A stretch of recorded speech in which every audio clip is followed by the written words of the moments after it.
Hello, hello, everyone. Nice to have you again with us. This is our 11th edition or episode on leading the change. And thank you for joining us. And today we have the pleasure of hosting Sergi Roig Guillamon, or Guillamon as I would pronounce it in French. And Sergi is co-founder and CFO at Staria Technologies. And we approached Sergi because first, he's a very passionate person, and also as a with a finance background to co-found an impact company or startup is something which is an interesting combination. And we wanted to see what they have done since then, because 2 years ago, they co-founded Staria Technologies. And I recall when Sergi was just about to, they co-founded it with his partner. Sergi is a very passionate person. He loves music production, sports, literature, and he finds joy in being creative, and he loves to continue his learning. And with his finance background at Staria Technologies, he channels his enthusiasm on one side into innovating sustainable solar street lighting. And this is what we're going to talk about: solar aspirations, their vision for a brighter, sustainable world. And as such, with his role, he can merge entrepreneurship with economics and operations while driving growth and environmental stewardship in urban landscape through smart, solid-powered solutions. So, Sergi, a warm welcome for me. And before we dive in, for the ones who don't know about the format of our webinar, we reserve approximately 20 minutes for questions that we will ask Sergi. And then we want to give you the opportunity to link or connect directly with Sergi by asking your own questions. If we aren't able to address all of them or reply to all of them, Sergi will make sure that he will come back to you on LinkedIn, on below this post, and reply to you so that everyone can benefit from his answers. So let's go ahead. Hans-Peter. Okay. Also, Sergi, welcome from my side. I'm sure we talk about Staria Technologies, but before we do so, one of the things that I find intriguing, looking also, I think you're a bright young man. So can you share with us, a bit your personal story? How was the journey from when it all started to in the end found this startup Staria Technologies, and when did the initial idea came up? And would be interesting to hear how that all happened, and now you are here. You are co-founder with your friends of this startup. Tell us more about it, please. For sure. Thank you for the introduction. Well, like every story itself, our journey began with a call from one of my best friends and smartest friends, Miguel. He's the current CEO. At that time, he was working as a project manager in a company which one of its revenue lines was solar lighting. So during the call, he told me two things. The first one that he told me is that the product that was sold was a low quality one, along with the majority of the products that were in the market. And the second is that regardless this fact, it was being sold, no? And the interest for it was growing through time. So basically, he told me to get part into that idea, and along with another expert in the product development field, Eric, I did a quick market research. I love the forecast for this type of product. I got in, and we start from scratch a project that has been growing since then, no? Almost 3 years after, more or less. That's how it happened. Wow, So- interesting. Do you want to continue, Hans-Peter, or shall I? No, I think I just said it's very interesting from a casual phone call, casual idea, doing a bit of market research, elaborating, go a bit deeper, and then I think what impresses me from yourself and your co-founders, because there are so many people out there that have great ideas, but having then the guts and the entrepreneurial spirit and say, okay, let's do it. We start this startup and we don't know if it's successful, but yeah, we go for it. Chapeau, I would say. Well done. So hopefully, I think that unconsciousness is a part of being an entrepreneur, no? You don't know the challenges you will face, and when you face them, you then think twice about if you should have started this or not, no? But in our case, I didn't regret it, and I will never. I don't regret it, and I will never will. Absolutely. So this leads me to innovation.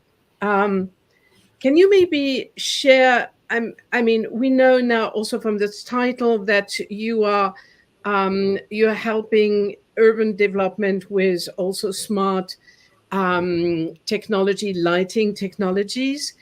But Staria Technologies focuses on these smart solutions. What are some key successes and challenges you've encountered? But maybe that you can also tell us shortly what the products are so that our audience can have a better idea. For sure. Well, if we start talking about key successes, we have installed now lighting in different places such as industrial factories, nursing homes from elders, food centers, and urbanizations, for example. Our biggest value happens when there is a new installation in which there is no light, no? Mm-hmm. As our solution doesn't require wires and digging, we make an immediately impact in terms of economics and also in terms of sustainability, as our lights have zero emissions in use. Nowadays, our modular product is more or less 95% recyclable, and we have this aim now to getting closest as we can to that 100% that we would like to have, no? And then if we talk a bit about the challenge, we have encountered one big challenge that has 4 words, and it's called time, no?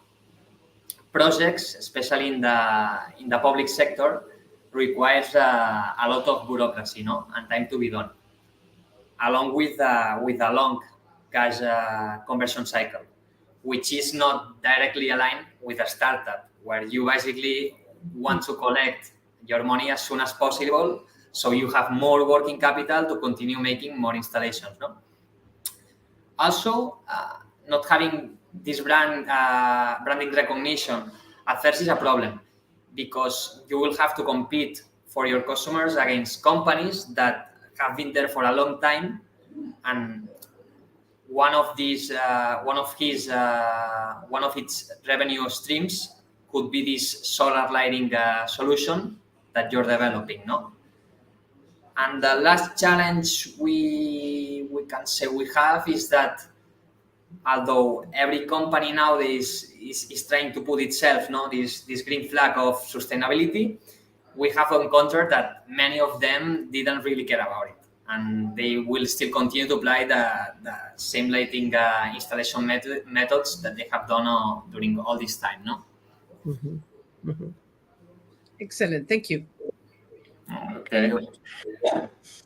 Another angle, I think you just talked about sustainability and zero emissions. So I think I would even say that's the kind of no-brainer. So that's the obvious, the environment, saving the CO2 footprint. But I know when talking to you that Staria also has a focus on, if we talk about sustainable world, on the social impact that you can make, especially in areas like in Africa. I know that you told us once that you have now already plans to go to Africa. So can you elaborate a little bit on how your solutions will, what your contribution could be to uplifting the communities and to fight and reduce poverty in these regions, please? Well, if we talk about environmentally, it's easy to say, no? As we don't have any emissions in use, we don't model our product, pieces are replaced during time, we have a longer lifespan then, and we recycle these different components, no? But in terms of social, first of all, there's an economic saving that can go up to 70% in just the installation. And then you have this measured cost of not paying for the electricity consumption that sometimes is not taken into account. Now, if we enter into the social, security, for example, will be another one. As for example, lighting can enhance safety, not just for pedestrians, but also for drivers, reducing risk of crimes and accidents. And also, especially for Africa, when you have lighting, you extend the community hours. When you extend these community hours, you enable the society to do more activities, no? When they do more activities, you have more consumption.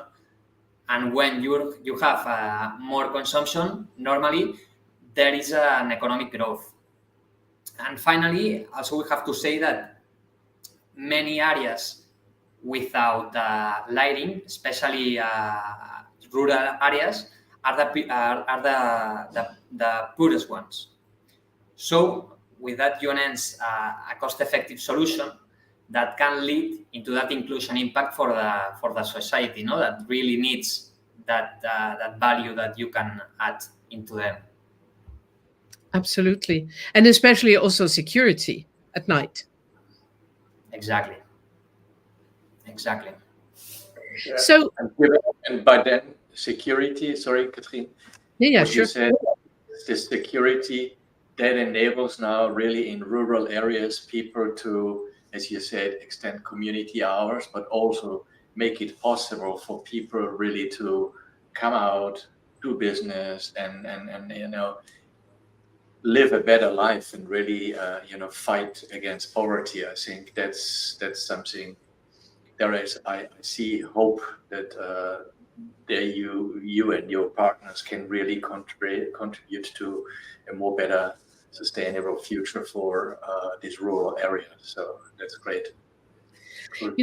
Which leads me to the question of what are the trends that you see within urban landscape and smart cities, but also what have you, which is a little bit a new question of mine, with all the learning curve you went through and the experience you made, would you do something here? From what did you learn which helps you to predict the future, what the trends could be? Well, I agree with, for example, with an interesting thing that Bill Gates said in one of his books, and he talks about how to avoid a climate disaster. And so, no, he says basically that we have the tools to improve the urban landscape. No, we have this technology available nowadays, but we just need to make these solutions smarter. No. Mm-hmm. And in my opinion, it will happen to have more control in monitoring all the resources we have, no? Mm-hmm. And this will not just include lighting, but for example, water also, no? For example, in a local TV from here, Catalonia, it was said the other day that a quarter of the water pipes that goes through the communities is lost, no? So in the future, I would like, at least I would like to see an integration of technology and sustainability using IoT, data analytics, sensors, and well, monitoring all these things, no? Along also with a super important thing that is, I think, is transport, no? As for years, since the car was invented in the 18th century, no, it was more or less commercialized in the 19th century with Ford and so on. So as for years, we have created cities designed for cars, no? I think that it's time to recover this part into creating also cities for people, no, for its people. So that's the trend I would like at least to see in a near future. And Barcelona does quite a lot of things in this about using technology and also solar to see how to reduce the heat in summer in your city where you are based. By the way, I mean Sergi comes from Barcelona. Yeah, absolutely, makes sense. Sergi, one thing, I think that Staria, the startup, is now 2 years old. If you would reflect back on the last 2 years and you could start all over again, are there things that you would say we should do differently or better or whatever you can reflect? And additionally, are there any tips that you would like to give to anyone out there that has a bright idea and want to start up, want to create a startup, mistakes or whatever traps that you guys have done, which they could avoid? Well, I'm just a rookie, no, but if I to ask some mistakes that I've made or that I regret to do, well, I never regret because you always learn, no? But the thing that I would do different is made a more linear methodology approach, in the sense of first you do a research, you test a demo and see if that works, no? As at first, we were like John Rambo shooting a machine gun to all the customers, and then we realized that every customer has a different value proposition. So we end up focusing on some channels and forgetting for now about the others. And also, I would rather choose to walk before running, as you want from the beginning to point into that big installations, that big constructions, millions of euros of lighting installation, no? And with this, you are facing much more risks that you can afford. Mm-hmm. But the ones that will help you and this confidence that you need from the start will be the customers of small projects, no? So I know it's a classical one, but I will start step by step. Just walk before running, to synthesize and summarize. Is it that you would say you were kind of spraying too much? You wanted to attract everyone instead. You were not focused enough, but I could imagine it's also difficult. Huh? You have a new idea, you start, you don't really know what's our positioning. So it's a bit of a catch-21 situation that you were in. Exactly. No, it's like this. The mistakes make you learn, and when you learn, you have more experience, and when you have more experience, you are able to focus on the challenge in which your value proposition is bigger. No, for example, we start first with this. Okay, let's do a replacing of conventional lights for solar street lights, and although you amortize the product in less than 5 years, if you just make a new installation, it's amortized from day one, no? Compared to the conventional one. That's some steps that we'll have to avoid in a future. Now, I have a question, because you spoke earlier about Africa. What made you go to this continent? Because I mean, is Europe less interested in solar smart solar lights, or what made you go to Africa? I mean, besides that there are some needs is one thing, but First of all, will be the solar radiance, because in the south, in Africa, for example, it's the solar irradiance. It's more than twice the one that we have here in Spain, and even more in France, Germany, and all these European countries. And the second one will be that as we move in the 60s, well, we started in the 60s with the sodium lights, no? Then we move in the 2010, more or less, into LED, and then 5 years later we started with the solar. It started more or less 2015 or so. In Africa, what you see is different. You go from it just that you don't just go from sodium to LED to solar. You just go from nothing to solar, no? So it's a big opportunity to reduce this gap in the technology advancement that we have done during all these years, no? Because if you have nothing, it would be much better to instead of do all the digging from a connection that can be 10 or 100 kilometers away, just put a light that it's completely autonomous, and you have it, basically, with a cost-effective solution also. Yeah, absolutely.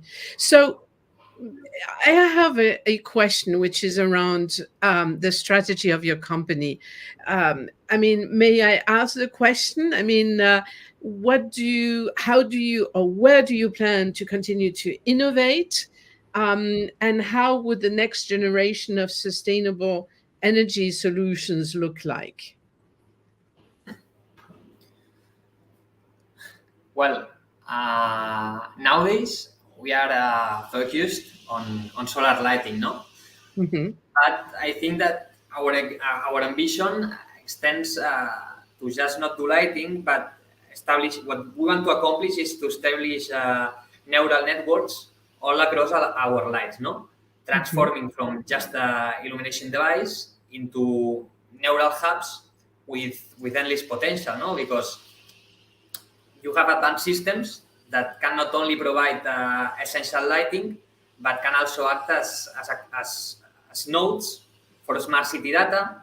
You can monitor, you can track the environmental conditions, the weather patterns, and you can have a faster response to some emergencies. No, we want to create technologies designed to safeguard communities. No, while with also contributing always to sustainability, ensuring that our lights do more than illuminate. No, that we want to do some lights that they also contribute into creating safer spaces, smarter ones, and also eco-friendly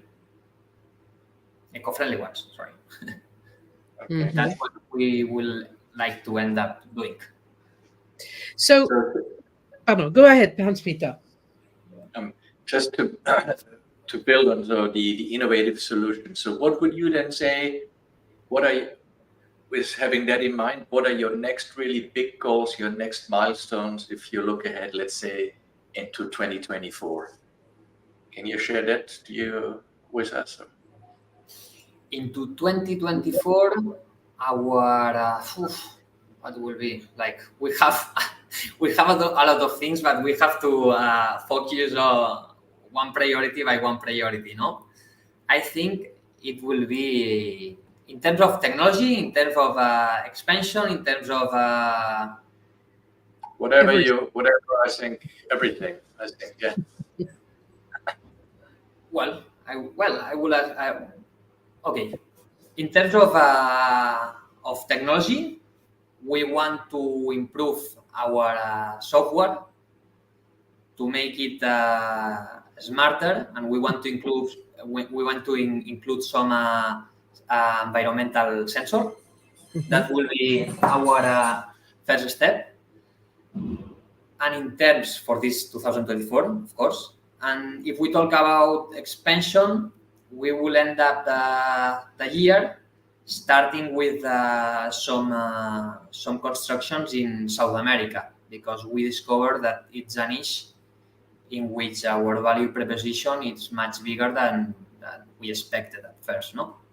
That will be our ideal world, no? Improve our software, include some sensors, and expand to South America. So you're basically leapfrogging from having nothing, in quotes, to smart solutions, and where Europe has its own rhythm, and where you say, no, let's go for some markets where there's some high demand, and let's make it happen. Because you're creating with your lights, you're also creating at the same time the infrastructure which is needed in these cities or urban regions, right?